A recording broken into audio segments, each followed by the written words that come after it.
Kita lanjutkan pada pertanyaan yang ketiga. Apakah asas nebis in idem dapat disimpangi demi pencapaian keadilan restoratif dalam pengadilan HAM dan pengadilan tipikor di Indonesia?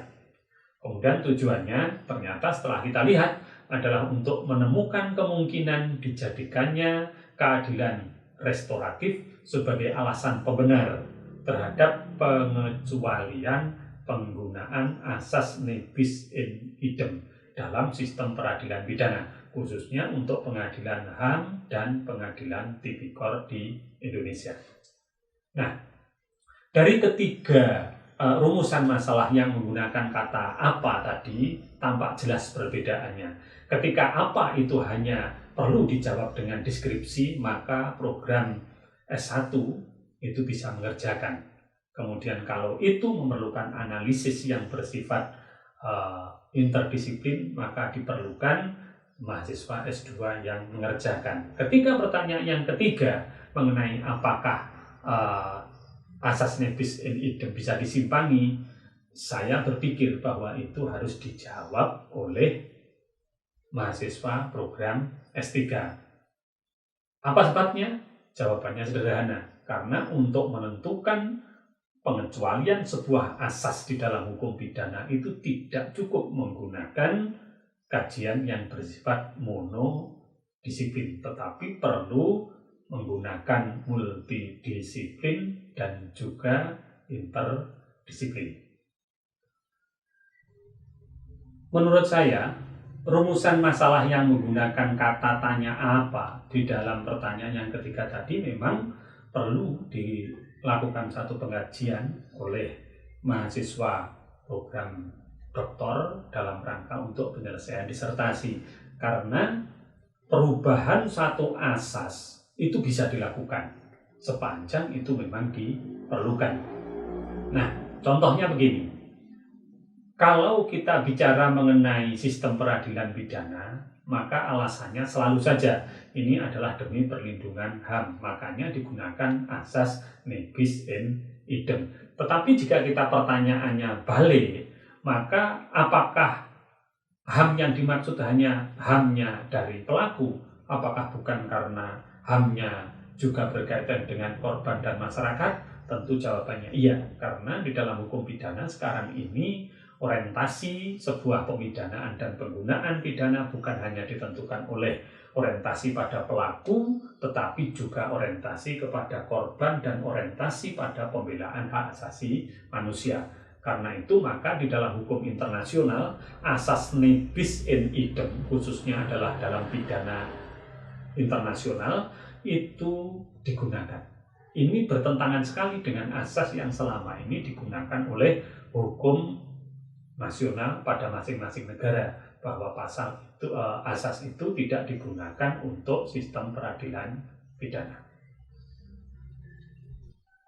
Nah, kalau begitu pertanyaannya, kejahatan apa yang di dalam hukum internasional itu boleh dituntut kembali dengan mengabaikan asas nebis in idem?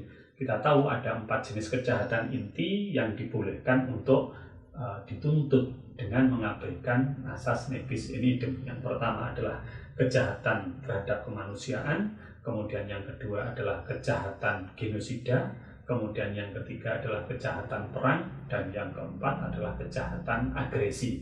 Ini semua merupakan satu jurisdiksi dari Mahkamah Pidana Internasional. Nah, ini dapat digunakan sebagai satu bandingan untuk menjawab permasalahan dalam penelitian apakah asas nebis in idem dapat diabaikan di dalam hukum pidana nasional. Nah, inilah yang saya bilang bahwa ketentuan ini perlu untuk dipikirkan kembali sebagaimana diatur di dalam konvensi internasional yang mengatur tentang peradilan pidana internasional, khususnya di dalam pasal 20, yakni di dalam Statuta Roma.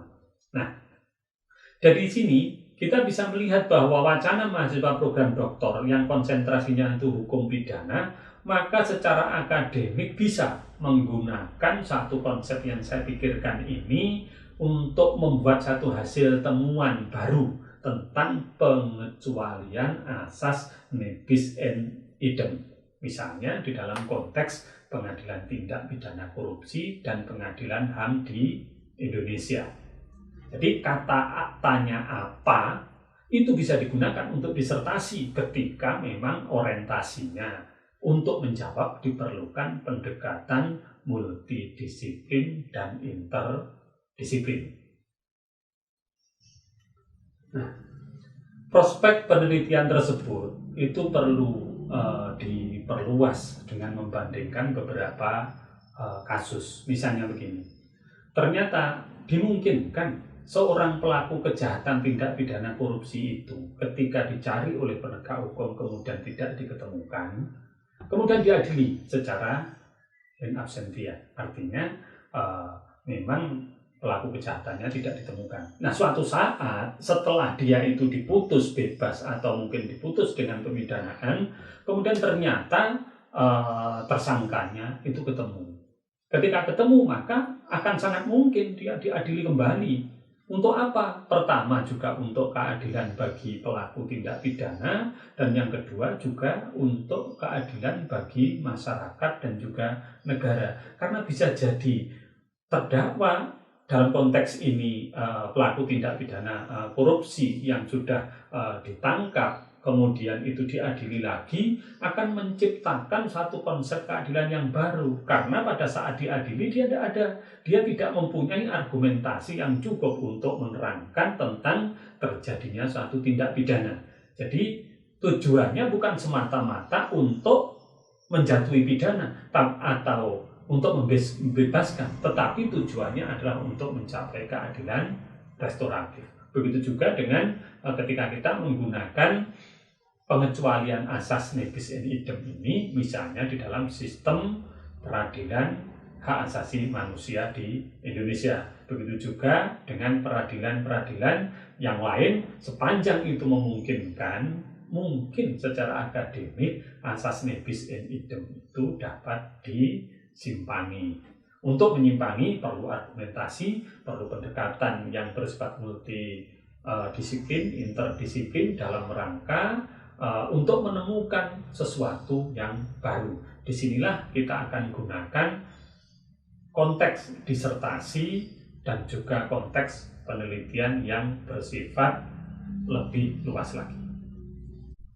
Kita lanjutkan pengkajian pada permasalahan yang keempat, yaitu mengapa orang melanggar rambu dilarang parkir kendaraan di depan pasar tradisional.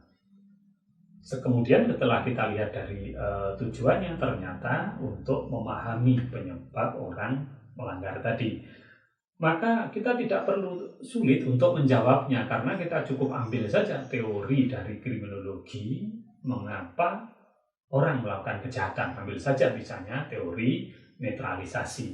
Di dalam teori netralisasi itu ada 5 proposisi yang semuanya menjelaskan satu persatu. Kemudian pembahasannya dari hasil wawancara, kemudian hasil pengamatan, dan juga dari hasil studi dokumentasi, kemudian itu dibahas dengan 5 proposisi, kemudian dicocokkan, kemudian disimpulkan. Saya pikir itu akan selesai. Meskipun pertanyaannya mengapa, itu berarti hanya cukup dikerjakan oleh mahasiswa program sarjana. Tidak perlu menggunakan pendekatan multidisiplin. Karena apa? Tujuannya hanya untuk memahami, bukan untuk menemukan penyebab dari terjadinya satu tindak pidana, baik dari sisi orangnya, dari lingkungannya, dari budayanya, dan juga dari tatanan kemasyarakatannya. Jadi disinilah kata mengapa dapat disimpulkan ternyata tidak harus digunakan di dalam disertasi. Skripsi pun boleh menggunakan kata mengapa sepanjang tujuannya itu tidak membutuhkan analisis yang kompleks. Berbeda lagi ketika dengan pertanyaan yang sama tetapi tujuannya itu adalah untuk mengembangkan satu pemikiran tentang penyebab orang melakukan kejahatan, sehingga diperlukan satu pendekatan yang bersifat multidisiplin, misalnya dari kriminologi, juga dari ekonomi, kemudian juga dari antropologi hukum, misalnya berkaitan dengan pluralisme hukum, maka itu akan lebih baik apabila dikerjakan oleh mahasiswa program magister. Artinya itu adalah cocok untuk rumusan masalah di dalam tesis. Baik, kita lanjutkan pada pembahasan rumusan contoh yang kelima. Bagaimana strategi Polri dalam menyelidiki kasus penyadapan ilegal terhadap komunikasi pejabat negara Republik Indonesia yang pelakunya tinggal di negara yang tidak menjalin hubungan diplomatik atau konsuler dengan negara Republik Indonesia. Nah, kemudian kita coba buka, ternyata tujuannya adalah menemukan model strategi penyelidikan kasus penyadapan komunikasi yang pelakunya tinggal di negara yang tidak menjalin hubungan diplomatik atau konsuler dengan negara Republik Indonesia. Maka saya pikir permasalahan yang menggunakan kata tanya bagaimana ini pun itu harus dibahas secara multidisiplin, sehingga tidak cukup hanya dikerjakan dengan monodisiplin. Kenapa? Karena umumnya sebagaimana kita tahu bahwa untuk melakukan strategi penyidikan yang sulit, penyelidikan yang sulit seperti itu diperlukan satu pendekatan yang komprehensif. Tidak cukup ilmu hukum saja, tidak cukup kita menggunakan ilmu tentang kenormaan saja, tetapi kita harus menyandingkan dengan ilmu-ilmu yang lain, misalnya tentang ilmu kepolisian, kemudian ilmu hubungan internasional, kemudian studi politik luar negeri, kemudian juga ilmu politik, atau bisa juga menggunakan ideologi dan hukum internasional publik. Bahkan karena kaitannya dengan penyadapan, kita juga harus mengaitkan dengan hukum cyber internasional, ketahanan nasional, ilmu keintelijenan, kemudian juga ilmu-ilmu lain yang terkait. Jika kondisi seperti ini, maka menurut saya rumusan masalah menggunakan kata bagaimana itu juga harus dikerjakan oleh mahasiswa paling rendah adalah peserta program Magister Ilmu Hukum atau program Doktor Ilmu Hukum. Berbeda lagi apabila permasalahannya itu ternyata adalah bagaimana melakukan suatu penyelidikan dan penyidikan terhadap pelaku penyadapan komunikasi pejabat negara Republik Indonesia yang berstatus warga negara Indonesia yang melarikan diri ke Malaysia. Ini lebih gampang lagi mahasiswa program sarjana bisa lakukan. Karena apa? Karena antara Indonesia dengan Malaysia sudah melakukan satu hubungan diplomatik, kemudian bisa komunikasi, atau mungkin juga bisa mengadakan satu koordinasi, dan mungkin bisa menggunakan Interpol, maka akan selesai permasalahan itu. Karena apa? Karena memang permasalahannya tidak serumit dengan permasalahan yang saya katakan dalam rumusan yang keempat tadi. Dengan demikian, sekali lagi saya katakan bahwa ketika kita memahami suatu masalah itu secara kompleks, kemudian juga menginginkan satu jawaban yang kompleks, maka kita wajib untuk menggunakan pendekatan-pendekatan yang multidisipliner dan juga yang bersifat interdisipliner. Baik, dari gambaran yang saya sampaikan tadi, ada satu kata tanya yang digunakan dalam rumusan masalah, kemudian kita bahas sesuai dengan tujuan yang diinginkan, maka menurut saya ada satu kesimpulan yang saya dapatkan. Yang pertama, dalam konteks penelitian hukum, kata tanya dalam satu rumusan masalah bukan merupakan indikator dari grade atau strata karya ilmiah, apakah termasuk skripsi, tesis, atau disertasi.